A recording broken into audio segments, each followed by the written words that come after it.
Menjelang megang Ramadan 1444 Hijriah, aktivitas Pasar Induk Lambaru, Kecamatan Inginjaya masih terlihat normal. Hanya sebagian kecil pedagang yang terlihat mulai menambah pasokan barang dagangannya. Harga beberapa bahan pokok seperti beras, gula, minyak goreng, telur, dan daging pun masih terhitung stabil.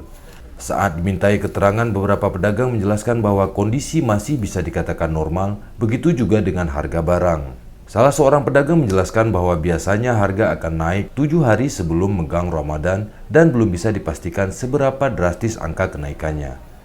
Yang terasa ada IE apa bang? Cabai kering padu memang? 120 sekilo. 120. Kemiri IE je bang? Oke. Yang lain-lain bang, kira yang terasa bawang putih 28 ya itu. yang sekilo 28 ribu sekilo. Harga uyum barang gimana bang? Barang mentah stabil. Yang terasa becut mana? Mungkin kacang-kacangan mungkin. Kacang padu bang. Dan dari 26, 28 kamu belum. Biasa aja. Biasa 26, 25. 625 Kacang, kacang yang kebiasaan ini hatta menjelang Ramadan lebih. Dan tanong kacang hijau, kacang merah. Tapi hana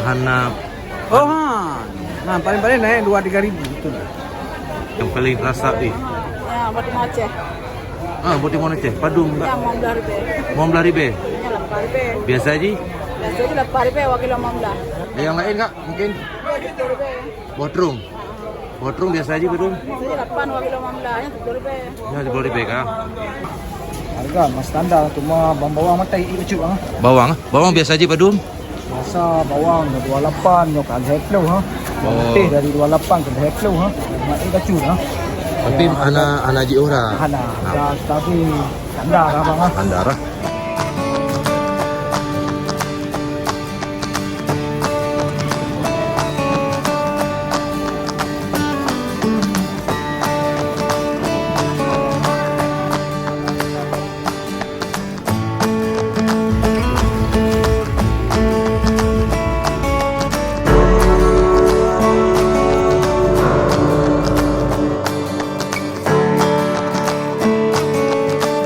Menjelang puasanya gimana bang? Pergerakan aktivitas pasar kita gimana? Anak lebih. Enam lebih ya. Ium nanya gimana ium? Standar Mantau standar gula ini. Yo dai.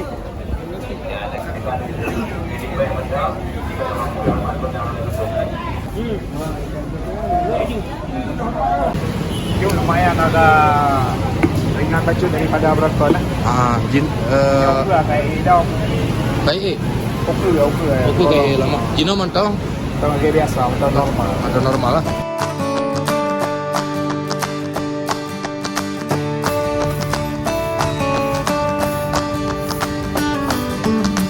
Gimana menurut abang aktivitas pasarnya menjelang 12 hari puasa bang Ramadan? Magang negara angkur untuk magang negara sepi.